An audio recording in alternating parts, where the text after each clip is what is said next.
нет.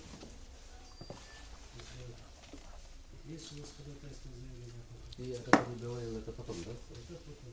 Нет. Если нет, переходим к судебному разбирательству. Так, уважаемый оператор, на первом ряду, пройдите.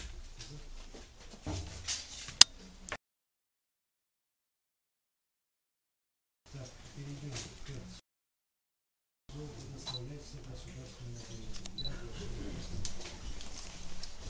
Уважаемый суд, уважаемые участники процесса, обвиняется Кульбаев Артем Чебеков 3 августа 1934 года рождения, кыргыз по национальности, гражданин Кыргызской республики, уроженец города Чолпан-Аты, Сокольской области, Кыргызской республики, образование среднее, 2002 года 6 сентября осужден Силатинским районным судом по статье 97 части 2 пункт 1.15, статье 28.97 части 2 пункт 5.15, статье 174 части 2, 241 части 2 Уголовного кодекса Кыргызской 19 годам лишения свободы.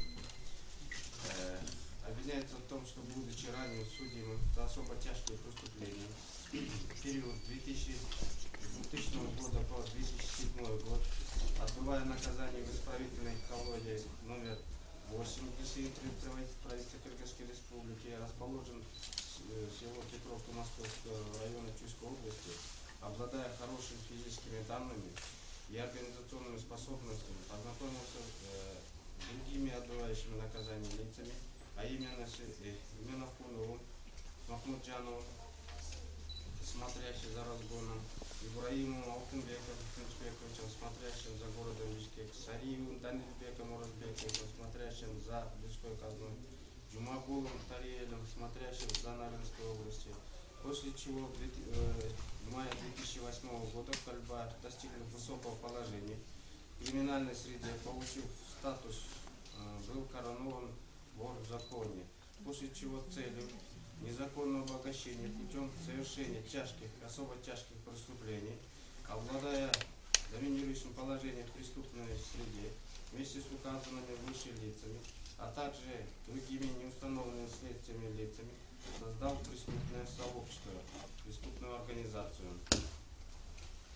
Далее, целью реализации преступных намерений указанного общества, укрепляя сплоченность и устойчивость расширения и возможностей и установления криминального контроля, а также продвижение своих интересов во всех сферах жизнедеятельности на территории Кыргызской республики, Кульбаев стал привлекать к вступлению в преступное сообщество близких к нему лиц, единомышленников из числа ранее осужденных лиц, придерживающихся правил и порядков криминальной среды.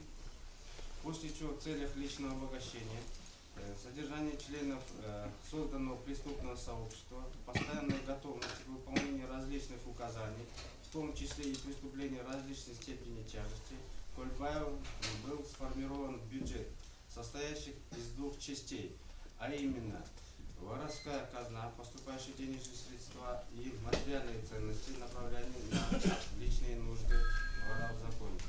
Второе. Людская казна, поступающие денежные средства и материальные ценности, направляемые для содержания и поддержания членов преступного сообщества и лиц, отбывающих наказание в местах лишения свободы путем пересылки, переправки продуктов питания, наркотических средств в целях поддержания и постоянного укрепления авторитета лидера и членов преступного сообщества. Для эффективного управления преступным